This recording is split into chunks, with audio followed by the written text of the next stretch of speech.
tous et bienvenue sur Deux Points, ouvrez les guillemets. J'ai eu le plaisir de rencontrer un auteur de romans noirs, Joseph Incardona. Italo-suisse, installé à Genève, il est auteur de romans noirs, mais aussi de pièces de théâtre, de scénarios de BD, de scénarios de films, metteur en scène aussi.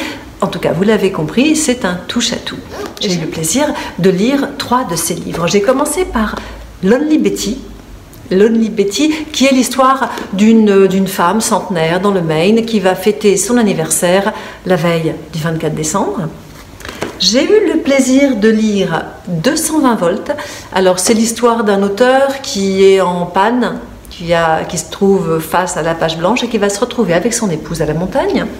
Et puis il y a aussi Chaleur, qui est un roman qui se passe en Finlande lors d'un concours de sauna. Et alors il a écrit d'autres livres bien sûr, il a écrit Le cul entre deux chaises, il a écrit Derrière les panneaux il y a les hommes, Permissé notamment qui a très bien marché.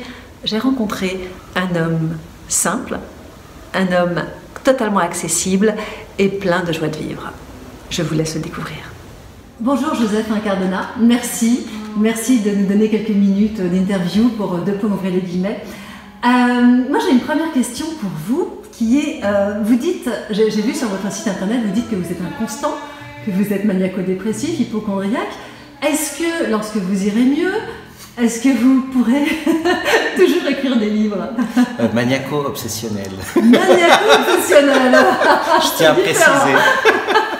Oui, bah, en fait, je dis ça, c'est une boutade, puis en même temps, pas vraiment, parce que, voilà, toutes les personnes qui je pense, écrivent ou travaillent dans la création en général, je pense qu'on est en proie à plein d'états d'âme. Et puis on fluctue dans ces états d'âme, et puis à l'intérieur de ça, il faut trouver une forme de constance pour faire son travail.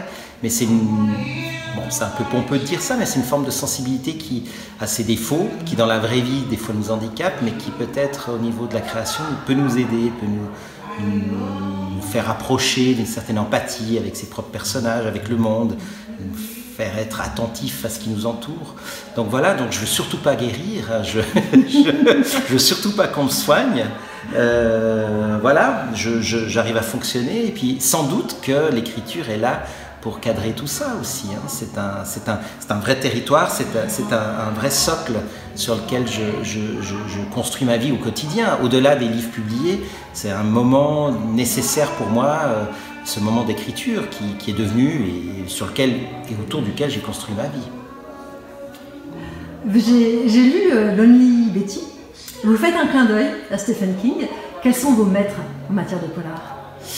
Alors, bon, j'écris pas vraiment du polar, hein, j'écris pas des romans enquête, j'écris plus du roman noir, mais Stephen King, c'est drôle, c'est un auteur, paradoxalement, hein, j'y suis arrivé tard, et j'ai lu, je pense, une quinzaine de livres, et parmi ceux-ci, il y en a 4 ou 5 qui sont des vrais livres. C'est pas du tout l'écrivain de gare qu'on décrit, il y a des choses vraiment très très très bien faites.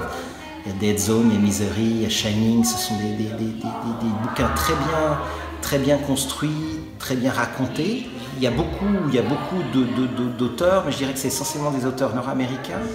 Il y a James Cromley, il y a Harry Cruz, il y a Charles Bukowski, il y a John Fante, il y a Raymond Carver, il y a Henry Miller. Mais c'est vrai que ce sont toujours des auteurs sur lesquels je suis arrivé dans ma vie.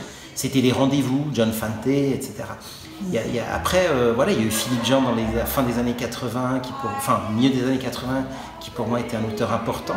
Du coup, je me suis dit, tiens, on peut écrire comme ça en français.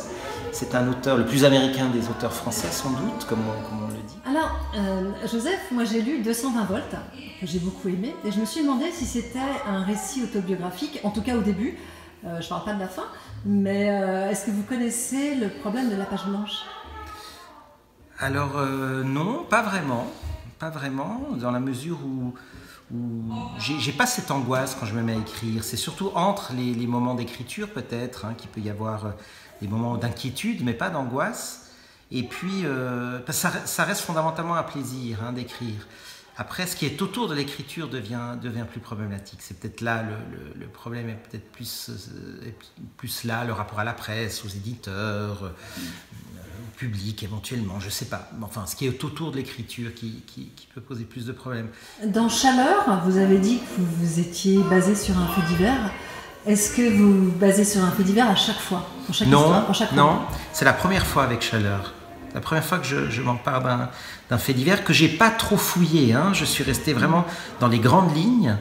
Et c'est quelque chose qui m'a travaillé pendant longtemps. C'est pas que j'ai entendu le fait divers et le lendemain je me suis mis à écrire. J'ai écrit ce roman 6-7 ans plus tard. Il était publié carrément 8 ans plus tard.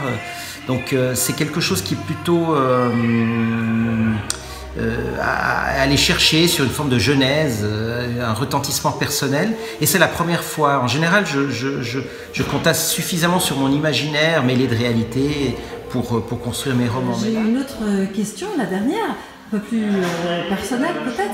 Moi, je trouve qu'il y a beaucoup de scènes de sexe dans votre écriture, oui. Dans les 3 livres que j'ai lus. Pourquoi? Est-ce que pour vous, ça donne du sel dans l'histoire et le lecteur un peu s'émoustiller? Je pense que la sexualité dans un roman, dans un livre, dans toute chose, elle doit avoir une forme de nécessité. Alors justement, c'est pas pour émoustiller, c'est qu'à un moment donné, il doit y avoir un sens lié intrinsèquement à l'histoire, une vraie nécessité. Sinon, ça peut devenir de la pornographie ou du voyeurisme, enfin quelque chose de superficiel. C'est vraiment ancré dans les personnages. Donc voilà, il y a toute une réflexion là-dessus sur qu'est-ce que la pornographie, qui pour moi est plus dans des émissions de télé-réalité que dans un film finalement. Hein. C'est ça. Je pose le regard mais à l'envers avec un personnage. Après, pour les scènes de sexualité, quand elles arrivent, c'est chaque fois qu'elles sont nécessaires dans la progression de l'histoire, et puis simplement parce que ça fait partie de notre vie. Et c'est drôle, des deux choses qui sont l'argent et le sexe, c'est les deux choses qui font avancer l'humanité, et c'est les deux choses tabous. Demandez à des gens combien ils gagnent dans une soirée, ils vous diront jamais, et qu'est-ce qu'ils font dans un livre, ils vous diront jamais. Donc voilà, pour moi c'est une chose c'est un thème parmi d'autres. Voilà, j'espère savoir l'écrire, parce que c'est pas quelque chose de facile en même temps. D'écrire sur la sexualité, d'écrire sur les... Sans être vulgaire. Voilà, Philippe Jean, voilà, je le citais avant, c'est un auteur qui a su, Henri Miller dans la crucifixion en rose, voilà, et tout d'un coup ça devient quelque chose qui devient nécessaire, qui est important et qui nous dit des choses sur nous, sur les êtres humains, parce que finalement c'est le seul endroit où on est peut-être vraiment nous-mêmes. Ouais. Où on se met à nu, complètement. Merci.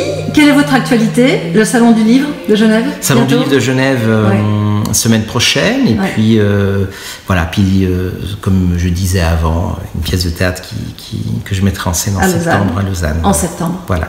Très bien, merci beaucoup. À très bientôt. Merci à vous. Merci. Au revoir. On l'a bien compris, on sera au rendez-vous la semaine prochaine, le Salon du Livre à Genève. Et en septembre, nous serons à Lausanne pour votre pièce de théâtre, écrite et mise en scène par vous-même. Alors, eh bien, maintenant, c'est le moment de vous dire à la semaine prochaine. Vous likez, vous partagez, vous commentez, vous vous abonnez, vous faites tout ce que vous voulez.